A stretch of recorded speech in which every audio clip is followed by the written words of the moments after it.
My favorite crab meat pizza is on the table. Mom, eat as much as you like, my daughter-in-law says, setting the plate in front of me with an unusual kindness. I'm not foolish. I sense something strange in her sudden kindness. I suspect my oldest child and his wife might be trying to trick me with this food. I know they're the type to pull sneaky stunts, so this fancy pizza makes me feel uneasy. They haven't exactly been warm towards me in the past, so this niceness seems fake.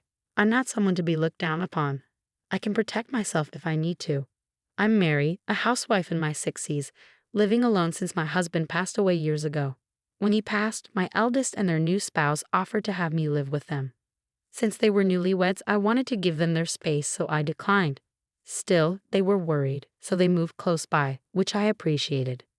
They visited often, even when I told them not to worry about me. My eldest would say, "I'm just worried about you, Mom," and my daughter-in-law would come over even when he was busy, saying she wanted to bond with me. I felt proud my child had found such a caring partner, but now, looking back, I feel foolish. Real kindness is rare, and I was too easily swayed by their words. One day, they came over to visit and decided to stay the night. I suggested they go home since it's nearby, but my daughter-in-law said they wanted to spend more time here, so I let them stay in the guest room. My late husband had built this house, and it's big with many unused rooms. My daughter-in-law even helped clean the guest room, which made me think highly of her. But that night, I woke up feeling thirsty and went to the kitchen. I noticed the living room light was on, so I peeked in. There, I overheard my child and his wife talking on the sofa. I couldn't help but listen in. "I'm so tired of that old lady," my child said, frustrated. His wife replied, "Just hang in there a bit longer. Once Mom gives us the inheritance, we're done with her. If her husband hadn't been a CEO, we wouldn't need to do all this." It's funny how easily she's fooled by a little kindness, I overheard my child and their spouse saying. I was stunned. Was all their kindness just a trick to get my late husband's inheritance? I thought about all the kind things they'd said. "We're family. We're here to support you." It all felt fake now. Why were they so focused on the inheritance? I hadn't noticed them having money problems, but maybe there was more going on than I realized. To find out, I asked around the neighborhood and among friends. I was shocked to learn they were deep into gambling and had huge debts, far more than they could pay off. Suddenly, it made sense. They wanted my inheritance to pay off their debt. From then on, I stayed cautious around them. "Do you need any help, Mom?" "We're here for you," they ask. "No, I'm fine, thank you. I'm used to living alone," I'd reply. My daughter-in-law's face turned stern. She was clearly annoyed I wasn't giving in to them. I could see through their act. I didn't need kindness that came with strings attached. One day, my daughter-in-law called me and said we needed to talk. When I arrived at their house, she led me to the living room and sat down with a serious expression. "Do you have a new love interest, Mom?" she asked. I was caught off guard. "What? No, of course not," I replied, but she continued, ignoring me. "You've been distant lately, and it made me wonder. Are you forgetting about Dad and just looking for your own happiness?" she said coldly. There was no truth to her suspicions, but I realized why she was pushing this idea. She feared someone else would get my money. "Mom, you should reconsider dating at your age. Have you thought about how it looks?" "Why would you say that?" I asked, hurt. "I'm just worried about you. What if this person deceives you?" "I don't want you to get hurt," she replied, pretending to care. But I saw right through her act. She was only trying to protect her inheritance, hiding her true intentions behind fake concern.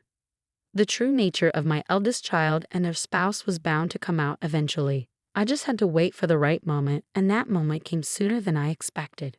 "Happy birthday, Mom. This is just a small gift," my eldest child said, handing me a bag from a fancy pizza place. Inside were several pizzas, including my favorite with crab meat. "Thank you," I said, but I was already suspicious. "Let me plate these up for you, Mom," my daughter-in-law said kindly, insisting I sit down.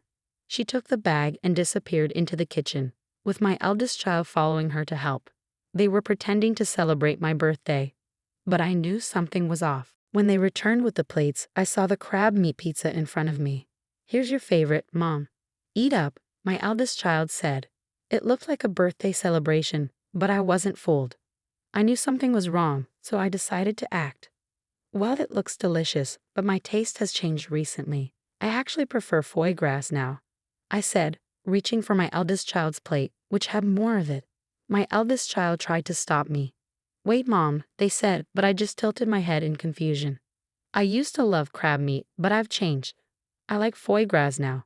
How about we share both? I suggested. My eldest child went pale at my words. The crab meat pizza was on my plate, but they clearly didn't want me to eat it. I could tell they had planned to set me up by tampering with the pizza.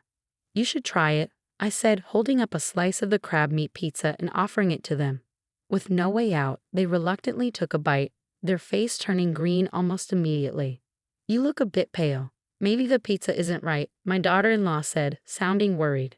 Considering how your husband's feeling, maybe we should call it a day and I'll prepare something else, she added, but I could see she was panicking. It was clear they wanted to leave. I wasn't having it. No, stay the night. It's not safe for you to go home now, I insisted, but they seemed eager to leave. Just then, something strange happened. After a few minutes, with a loud thud, my eldest child collapsed onto the floor. I approached and saw they were fast asleep, snoring. It was clear they had been drugged with a sleeping pill. I tilted my head, pretending to be confused. Oh, you must have been tired, I said softly. My daughter-in-law was panicked, shouting, why isn't this working?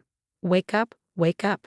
She slapped my eldest child's cheek, but they didn't wake up. As I stood there, it was clear to me. This was their true nature, revealed at last. They had been trying to deceive me, but now they were exposed. My daughter-in-law finally admitted the truth. I've been pretending to be the good daughter-in-law, thinking if I acted nice, I'd get the inheritance and clear our debts. Today was supposed to be the last day we put you to sleep and steal your banking card. It's all your fault that it didn't work. What are you going to do about it? She said, glaring at me. I was shocked. They had planned to drug me and steal my banking card on my birthday. How low could they get? But I wasn't as naive as they thought, so I decided to speak up. I knew all along you were being nice to me for my money. That's why I kept my distance and didn't eat the pizza you offered. I'm not as foolish as you think, I said. My daughter-in-law looked stunned. She clearly thought I didn't know about their plans. What kind of fool do you take me for? I added. Sorry to burst your bubble, but I'm not as clueless as you think. I even overheard you talking about the inheritance when I stayed over at your house. You two are so foolish, discussing your plans in the home of the person you were trying to deceive. She got defensive. Don't call us fools.